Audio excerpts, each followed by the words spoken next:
ان کا نام وہ لیں گے اور ان کے اوپر ذمہ داری ڈالیں گے اور کہیں گے کہ ایک اچھا خاصا چلتا ہوا ملک جس میں لوگوں کو اتنی مشکلات نہیں تھی، اتنی تکالیف نہیں تھی، معیشت بحران میں نہیں تھی، معیشت اچھی چل رہی تھی، اس کو بحران میں مبتلا کیا گیا، مہنگائی لائی گئی، اور جو کچھ اس وقت پاکستان کے ساتھ ہو رہا ہے، پاکستان کے عوام کے ساتھ ہو رہا ہے، یہ لوگ اس کے ذمہ دار ہیں۔ انہوں نے سازش کر کے مجھے ہٹایا، جس کے بعد پھر ان سے پاکستان سنبھلا نہیں، اور یہ جو عمران خان کو پروجیکٹ عمران خان تھا، یہ پاکستان کے عوام کو اور پاکستان کو بہت مہنگا پڑا ہے۔ اس بیانیے کے اوپر وہ الیکشن کیمپین میں جائیں گے، وہ لوگوں کو بتائیں گے۔ ان کی جو ساری کیمپین ہے اس کا محور یہ ہوگا، مرکز یہ ہوگا، فوکس ان کا یہ ہوگا کہ مسلم لیگ نون کے وہ سپورٹرز جو اس وقت ڈاواڈول ہیں، جن کے ذہنوں میں سوالات ہیں، جو شہباز شریف صاحب کی حکومت کی کارکردگی سے خوش نہیں تھے، ان کو مطمئن کیا جائے اور ان کو قائل کیا جائے کہ وہ مسلم لیگ نون کو ووٹ دیں۔ کیونکہ کہ مسلم لیگ نون کے اپنے جو سپورٹرز ہیں، جنہوں نے 2018 میں ان کو ووٹ دیا تھا، اگر وہی مسلم لیگ نون کو ووٹ دے دیں تو تحریک انصاف اس وقت جس حالت میں ہے اور پاکستان پیپلز پارٹی کی جو حالات ہیں، تو مسلم لیگ نون کو پنجاب میں کسی بڑے چیلنج کا سامنا نہیں ہوگا۔ بہت ساری سیٹیں ایسی ہیں ساؤتھ پنجاب کی، سینٹرل پنجاب اور ساؤتھ کی نارتھ پنجاب کی، جہاں مسلم لیگ نون کا استحکام پارٹی یا آزاد امیدواروں سے سخت مقابلہ متوقع ہے۔ لیکن مسلم لیگ نون پھر جیتنے کی پوزیشن میں آ جائے گی۔ وہ مسلم لیگ نون جو ہے وہ پنجاب میں صوبائی حکومت بنانے کی پوزیشن میں آ جائے گی، اور مرکز کی جو ہے قومی اسمبلی کی زیادہ تر نشستیں پنجاب سے جیتنے کی پوزیشن میں آ جائے گی، اگر میاں نواز شریف ان ووٹرز کو جنہوں نے 2018 میں مسلم لیگ نون کو ووٹ دیا، تو اس میں سے 5-10% بھی آگے پیچھے ہوتے ہیں تو مسلم لیگ نون کو اتنا زیادہ فرق نہیں پڑے گا۔ لیکن اگر 20-30 یا 40% ووٹ جو ہے وہ مسلم لیگ نون کو نہیں پڑتا جو 2018 میں پڑا تھا، تو پھر مسلم لیگ نون کے لیے بہت زیادہ مشکلات کھڑی ہو سکتی ہیں۔ اور اسی لیے میاں نواز شریف اس بیانیے کو لے کے آگے بڑھیں گے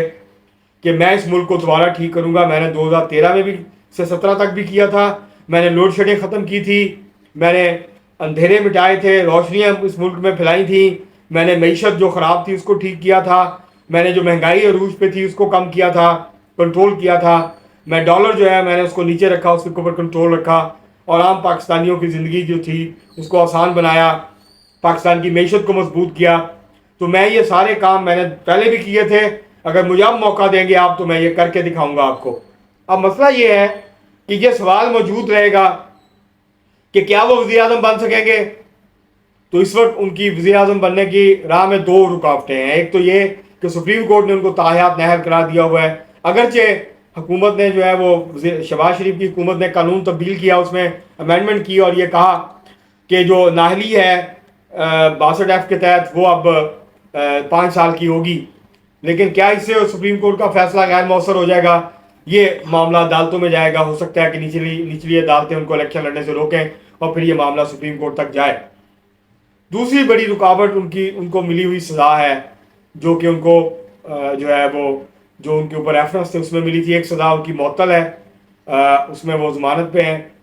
تو دوسری سزا جو ہے وہ ابھی تک برقرار ہے۔ تو یہ دونوں سزائیں جو ہیں اپیل میں جا کے ان کا خاتمہ کرنا ہوگا اگر انہوں نے الیکشن لڑنا ہے۔ اگر یہ دونوں سزائیں ختم ہو جاتی ہیں، وہ بری ہو جاتے ہیں، تو پھر ان کے وزارت عظمیٰ کی جو راہ ہے وہ ہموار ہو جائے گی۔ یہ ایک سیاسی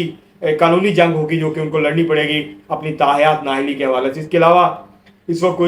یہ دو بڑی رکاوٹیں ہیں جو کہ اس وقت کھڑی ہیں ان کے راستے میں، ان کی وزارت عظمیٰ کے حق میں۔ اب یہ کتنی جلدی ہو سکے گا؟ کیا وہ جنرل الیکشن میں حصہ لیں گے یا وہ بائی الیکشن میں حصہ لے کے پھر وہ جو ہے قومی اسمبلی کے ممبر بنیں گے اور وزیر اعظم بنیں گے؟ اور ہو سکتا ہے پہلے شہباز شریف صاحب جو ہیں وہ وزیر اعظم بنے، اور پھر کچھ عرصے کے بعد جب نواز شریف کلیئر ہو جائیں ہر طرف سے تو پھر وہ وزارت عظمیٰ جو ہے وہ سنبھالیں۔ تو یہ ابھی دیکھنا ہوگا، لیکن ان کے وطن واپس آنے سے مسلم لیگ نون کی جو صفیں ہیں اس کے اندر ایک جوش پیدا ہوگا ان کے ووٹرز اور سپورٹرز کے اندر۔ اس لیے مسلم لیگ نون نے جو ہے بھرپور تیاریاں شروع کی ہیں، اور لگتا ہی ہے ان کی تیاریوں سے کہ وہ واقعی واپس آ رہے ہیں۔ اب مسلم لیگ نون نے سنجیدگی سے فیصلہ کیا ہے کہ وہ واپس آئیں، اپنے کیسز کا سامنا کریں اور مسلم لیگ نون کو جو ہے وہ لیڈ کریں، کیونکہ مریم نواز نے ان کی غیر موجودگی میں نہ صرف یہ کہ جو 20 ضمنی الیکشن تھے پنجاب کے ان کو لیڈ کیا، بلکہ باقی جو ضمنی الیکشن تھے ان کو بھی لیڈ کیا، لیکن وہ تحریک انصاف کو شکست نہیں دے سکی۔ تو اس لیے اب مسلم لیگ نون سمجھتی ہے کہ جہاں اگر مریم نواز جو ہے وہ الیکشن کیمپین میں حصہ لیں شہباز شریف صاحب، تو نواز شریف صاحب کا خود آنا اور پھر لوگوں سے مخاطب ہونا اور پھر لوگوں کو اعتماد ہونا کہ نواز شریف واپس آ گئے ہیں، تو مسلم لیگ نون جو ہے اس کو اقتدار مل رہا ہے۔ بہت سارے لوگ اس لیے بھی ووٹ ڈال دیتے ہیں کہ یہ پارٹی تو جیت رہی ہے، اگر جیت رہی ہے تو کسی اور کو ووٹ دینے کے بجائے اسی کو ووٹ دے دیتے ہیں۔ تو یہ وہ ساری سچویشن ہے جو کہ میاں نواز شریف کے حوالے سے اس وقت قائم ہے، اور اگر وہ واپس نہیں آتے تو یہ بات طے ہے کہ مسلم لیگ نون کو شدید مشکلات کا سامنا کرنا پڑے گا، مزاحمت کا سامنا کرنا پڑے گا۔ جو لوگ ناراض ہیں وہ اپنی ناراضگی کا اظہار کریں گے۔ دو صورتوں میں ناراضگی کا اظہار کرتے ہیں لوگ، یا وہ آپ کے خلاف ووٹ ڈالتے ہیں یا وہ ووٹ نہیں ڈالتے۔ دونوں صورتوں میں آپ کو نقصان ہو سکتا ہے۔ اگر آپ کے مخالفین باہر نکلتے ہیں بڑی تعداد میں، آپ کے حامی باہر نہیں نکلتے، تو ظاہر ہے پھر نتیجہ سامنے ہوگا کہ اس کا کیا نتیجہ نکلے گا۔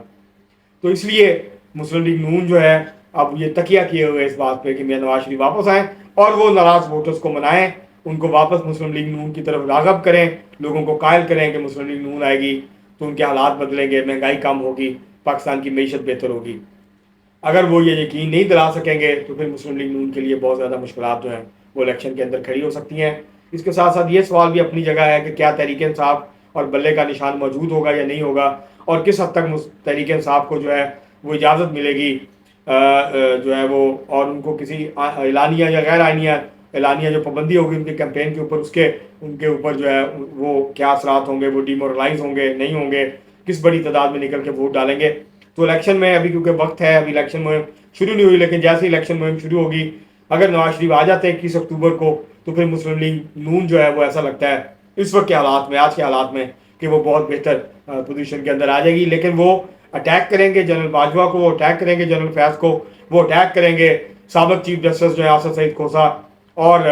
ثاقب نثار کو اور دیگر ججز کو، اور وہ جو یہ سابق ہیں جس میں ابھی حالیہ ریٹائر ہونے والے عمر عطیہ بندیال بھی شامل ہوں گے، اور یہ بھی دیکھنا ہوگا کہ کس حد تک وہ ان کو اٹیک کریں گے۔ اس سے کس قسم کی صورتحال جو ہے وہ پیدا ہو سکتی ہے، کہ کیا ویسی صورتحال تو پیدا نہیں ہوگی جیسا کہ جب مشرف کو پکڑنا چاہ رہے تھے تو اس وقت جنرل رحیل شریف کے حوالے سے پیدا ہو گئی تھی۔ تو یہ سوالات کے جوابات ہمیں آنے والے دنوں میں مل جائیں گے۔ آج کے لیے اتنا ہی، بہت شکریہ۔